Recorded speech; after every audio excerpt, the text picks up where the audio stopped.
Now that we're armed with knowledge of Python's expressions, comparators, and variables, we can dive right into how to use them in our scripts to perform different actions based on their values. The ability of a program to alter its execution sequence is called branching, and it's a key component in making your scripts useful. You probably use the idea of branching a bunch in your everyday life. For example, if it's before noon, you might greet someone by saying good morning instead of good afternoon or good evening. If it's raining outside, you might choose to take an umbrella. If it's cold, you probably wear a jacket. In your scripts, you can instruct your computer to make decisions based on inputs too. Let's take a look at an IT-focused example. In many companies, new employees can choose the username they'll use to access the company's systems, and usually the chosen username needs to fit with a given set of guidelines. Companies can set different criteria for what a valid username looks like. For now, let's assume that at your company, a valid username has to have at least 3 characters. You've been tasked with writing a program that will tell the user if their choice is valid or not. To do that, you could write a function like this. This function checks whether the length of the username is smaller than 3. If it is, the function prints a message saying that the username is invalid. Look closely at how the if statement is written.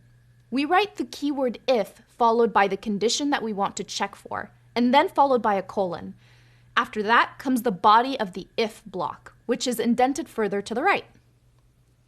You may notice that there are some similarities between how an if block and a function are defined. The keyword, either def or if, indicates the start of a special block. At the end of the first line, we use a colon, and then the body of the function or the if block is indented to the right. But there's also an important difference between how an if block and a function are defined. The body of the if block will only execute when the condition evaluates to true. Otherwise, it's skipped.